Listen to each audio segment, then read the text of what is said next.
What up, cuckolds? It's your boy, the Hater, and it's a new day. Yes, it is. And I feel so much better than last night when I did the draft video. So as I thought that was kind of a disservice to my loyal fans, motherfucks, I figured I'd talk about the draft a little bit more right now, since there's nothing to talk about really until Monday.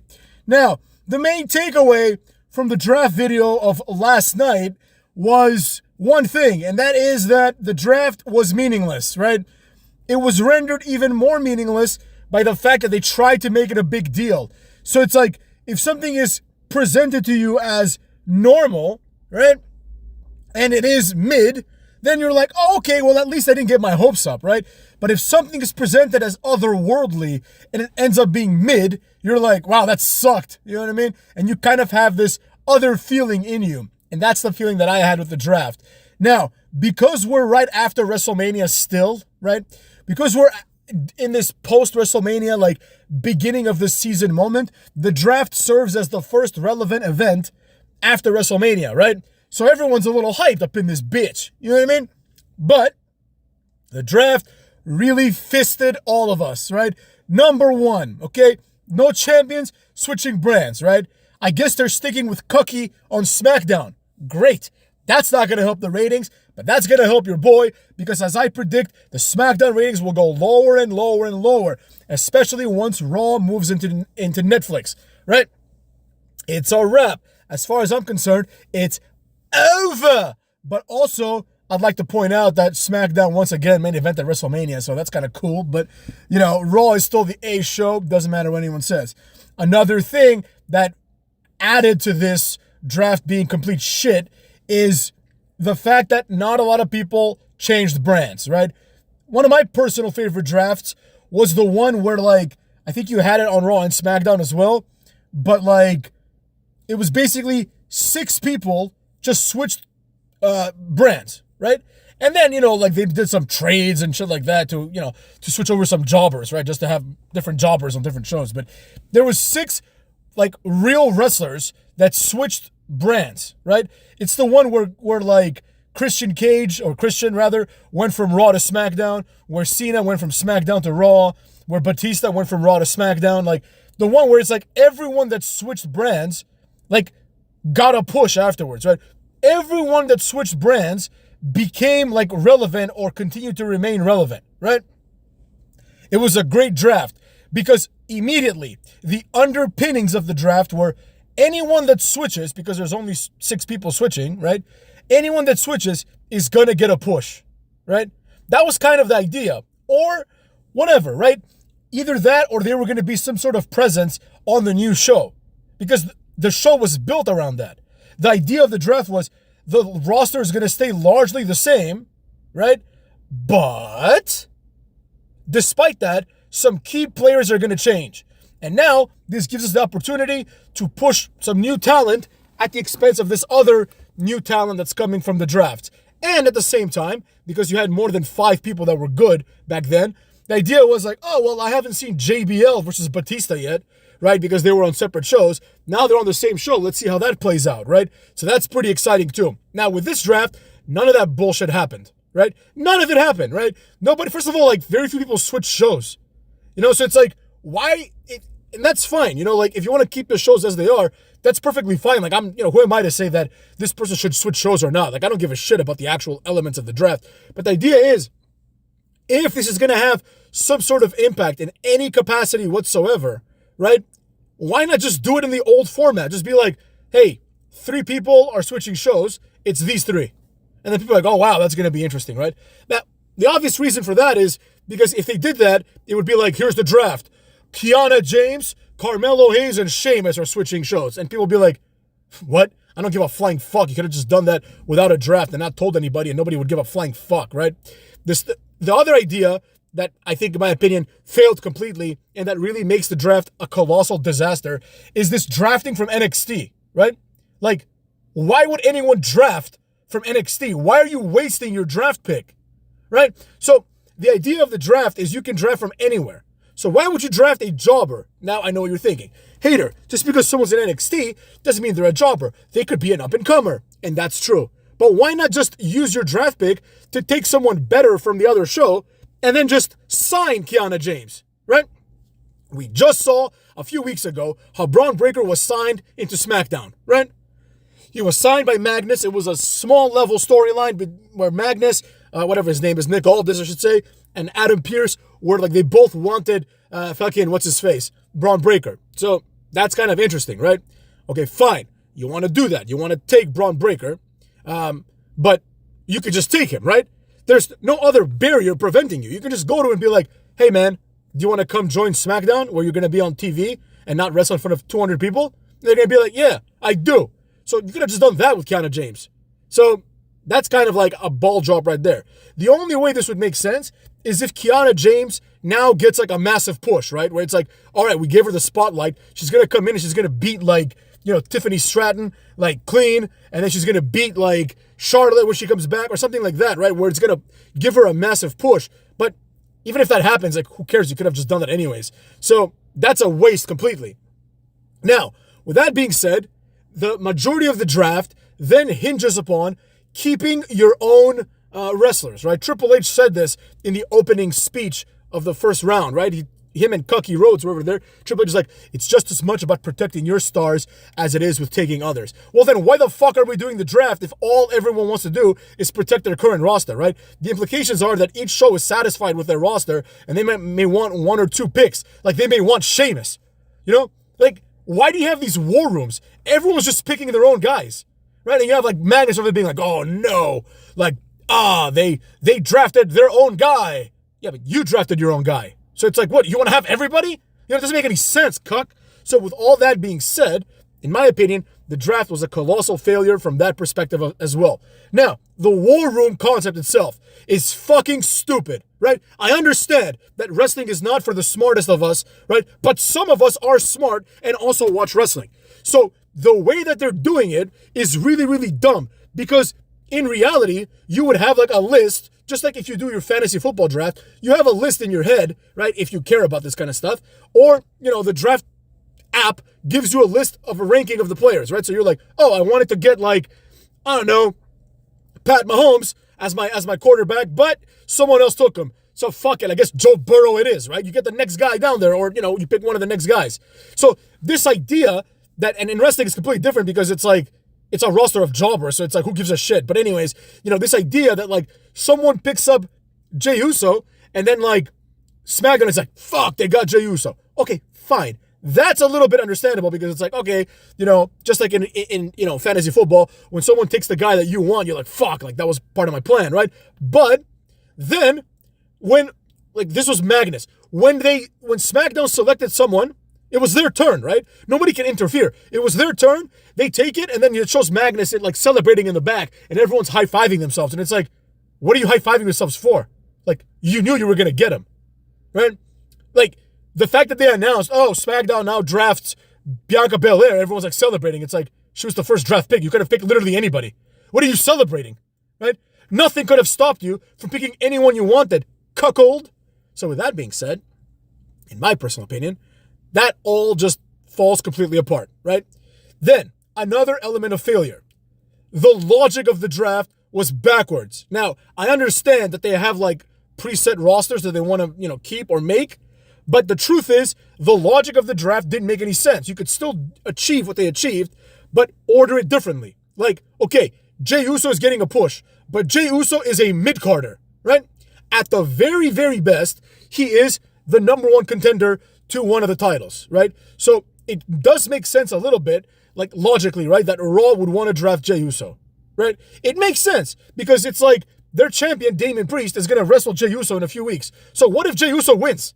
I mean, he's not going to, obviously, but what if he does, right? Then what happens? Then your champion could potentially go to SmackDown, right? But by that same logic, AJ Styles should have been signed in the first round. Like the first two draft picks should be Jey Uso and AJ Styles, right? Because you're not just drafting for the next 5 years or the next year. You're drafting for the potential, right? You're drafting for what can this person bring to the table? Well, they're the number one contender. So they can bring that to the table. So that's why you got to go for that, cucks. Now, another thing. The overemphasis of young people. Like you have Randy Orton there, and people are like, yeah, we'll draft Carmelo Hayes. Now, if the drafts were static, Meaning that if the drafts were just set in stone for the next 10 years, yeah, you would do that. If this was a real draft, right? Like the Chicago Bears drafted that quarterback, that guy, and then the Washington Commanders drafted some other quarterback who was going to be a complete bust. I have a feeling both these guys are going to be huge busts, by the way. But anyways, you draft a guy because the idea is, I'm going to draft you, I'm going to entice you, I'm going to seduce you, I'm going to pay you, I'm going to make you captain, I'm going to put you on my Subway commercials, I'm going to do all these things, right, on my auto insurance commercials, and I'm going to make you a hero in this town, such that you won't want to leave, right? You will not have a choice, morally speaking, other than to stay, right? Of course, most athletes leave, but a lot of times they get locked down with these big contracts after, like, their ego gets propped up a little bit, right? That's the logic. That's why it matters in real sports. In WWE, it doesn't matter because the athlete doesn't have a choice, right? In WWE, they're presented as slaves that get picked however they want, right? It's like they don't even have a choice. It's not like, oh, you're being drafted, person's like, I don't want to leave. Too bad. You're leaving, cuck. You're going to be told, you're going to do as you're told, bitch, right? So with that being said, why would anyone focus on the future, right? So for example, let's say Carmelo Hayes, he gets drafted early into Raw. And let's say that he does really well, right? Like at most he'll be like mid-card champion, right? Let's say he becomes mid-card champion. Next draft, he could be drafted by SmackDown, right? So it's like you're only drafting people for 1 year. In the WWE logic, you're drafting people only for 1 year. Then everyone else is open to be stolen from you. So with that in mind, why in the fuck would anyone draft Carmelo Hayes or Jey Uso above Randy Orton, right? Randy Orton is going to draw you more money. Randy Orton is going to be more likely to main event various pay-per-views. You see what I'm saying? It doesn't make much sense to draw people that are mid-carders, to draft people that are mid-carders before main eventers. In fact, there's a pay-per-view coming up in France, right? The main event is set. It's going to be, most likely, Cucky Rhodes versus AJ Styles. It could be the Jey Uso match, but I highly doubt it because that's like basically an opening match, but whatever. More likely than not, the main event's going to be AJ Styles versus Cucky Rhodes. So why wouldn't you draft? You can't draft Cucky because he's a champion. So why wouldn't the first draft pick be the other main eventer? You see what I'm saying? Like in this new era, the first pay-per-view of the new era, the main event is Cucky Rhodes, AJ Styles. Why wouldn't you draft the other main eventer?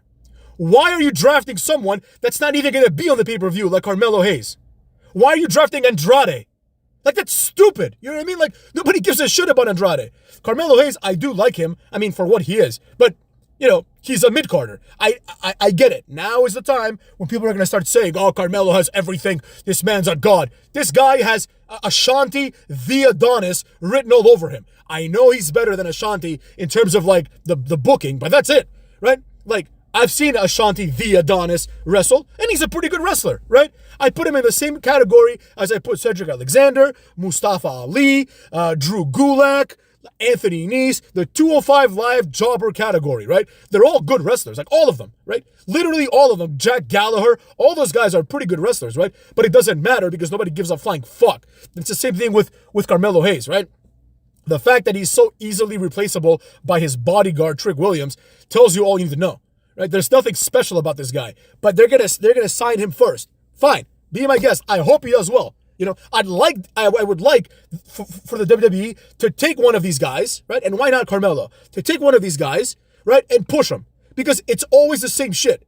It's always like Mustafa Ali, failed push. Cedric Alexander, failed push. Like the ceiling of all of this level of guy is like, quasi-intercontinental champion, right? They're like almost at the Shelton Benjamin level, but not really. They're like at the almost Carlito level, but not really, right? There's a difference between, for example, like Kofi Kingston or The Miz and Carmelo Hayes, right? Carmelo Hayes is never going to reach that level, most likely, right? Now, he could. I hope he does. But the point is, he got drafted too high. And to me, this feels more like a failure, right? This feels more like when they drafted Humberto Carrillo, like early in one of the drafts, and they're like, we're looking towards the future. Why? Why are you looking towards the future? The draft counts for 1 year. Why the fuck? Like, I get it. If this were real, like, if someone said, Hater, you have two options. You can start a wrestling company today and build it off of Carmelo Hayes, or you can build it off of, I don't know, R-Truth or The Miz. I'd be like, okay, well, Carmelo Hayes is like 29. So I'm going to build it off of him because I have a lot left in him. I got like 10 years in him, like 10 easy years left in Carmelo Hayes' career. Maybe 15, maybe even 20, right? If he keeps in shape, right? So with that in mind, I can be like, okay, great, that makes sense. But if someone said, hey man, you need to sell like 2,000 tickets tomorrow, like Carmelo Hayes would be like the llast one on the list, right? Like he'd be last, Jey Uso would be last, a lot of these jobbers like Otis would be last. I would pick like, what's it called? AJ Styles, Randy Orton. I'd pick all the people that have actually drawn money in their careers. So that, I think, was the worst part of the draft. It's this idea that we're supposed to just kind of like reevaluate the order of things, right? Seth Rollins, I understand that I've been saying for a year now that he's a mid-card jobber, right? But it does kind of upset me that they're treating him as a mid-card jobber, right? Like, because what happened was they picked him after Bianca Belair, right? Who didn't get like even a singles match at WrestleMania. She was like arguably the third woman in a 6-man tag team match, right? She was the third woman in her team, right? She was like kind of irrelevant in that match, right? The match was about Jade Cargill. So if Bianca Belair is getting picked first, I would expect Jade Cargill to get picked first on Monday, but she won't be, obviously, because, I mean, maybe she is. Who the fuck knows, right? But that would be stupid. But the idea is Bianca Belair gets picked first. Then you get Jey Uso, which is fucking stupid. Like, why? Why is Jey Uso, who Raw got for free from SmackDown, why is Jey Uso getting picked first? Fine. It is what it is. Then SmackDown picks somebody else, I forget, Carmelo Hayes. SmackDown picks Carmelo Hayes. And then after these 3 mid-card jobbers, right, they pick the king of the mid-card jobbers, Seth Rollins. Seth Rollins was the champion for a year. Seth Rollins main evented WrestleMania Night 1. Seth Rollins had a very important match, WrestleMania Night 2. Seth Rollins has been, quote-unquote, the workhorse champion, the face of Raw. So how is Seth Rollins getting picked 4th? Seth Rollins should have been the undisputed number 1 pick of this draft, right? He's like in the prime of his career, in terms of like he can do everything that he needs to do. He's like in his mid-30s. He can do everything. He is over, relatively speaking. I mean, he's definitely more over than Carmelo Hayes, but whatever, right? And more important than all that, he has a pedigree, right? He's someone that has won multiple championships. So it's like, he's someone that stands out, right? Now, I understand that eventually in the next few years, they're going to start like filtering these people out, right? And it seems to me that they're thinking that Carmelo Hayes and Braun Breaker are going to be the 2 new guys, right? Except for the problem is Carmelo Hayes is like almost 30, which is definitely young. I'm not saying 30 is old, but almost 30 to start your mid-card run is not that young, right? Because like Gunther and these people, they're like in their mid-30s, right? It's like Randy Orton is only like, Randy Orton is only like 6 years older than Cody Rhodes. And Randy Orton has had like 20 times the career that Cody Rhodes will ever have. So you need to start ramping it up. The draft was an opportunity to do that. The draft was a moment where they could have taken these mid-card jobbers and they could have said, no, Seth Rollins is not a mid-card jobber. He's getting drafted first, right? And Jey Uso is getting drafted last. But because they did it the way they did it, Jey Uso gets drafted first, and then they have to scratch each other's backs too. Next draft, it's like, there's people like Kevin Owens, Shinsuke Nakamura, these people that, in my opinion, should be in the supplemental draft because it's like they haven't drawn a dime in like their entire careers, right? But they're gonna get drafted pretty high up because the ongoing implication is that like Kevin Owens is like this perpetual main event threat, even though he's like never in the main event. He's basically a jobber at this point, right? It doesn't matter. Like Kevin Owens has had one of the worst years ever.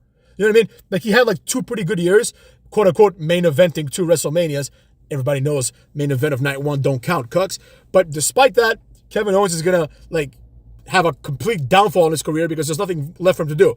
The only thing left is for him to continuously betray Sami Zayn. That's gonna happen again, I bet, and it's gonna be boring as fuck. So the idea is the draft, complete bust. And this rant wasn't just about the draft. It was about the future prospect of WWE. This is the lowest point in WWE history. Cucks.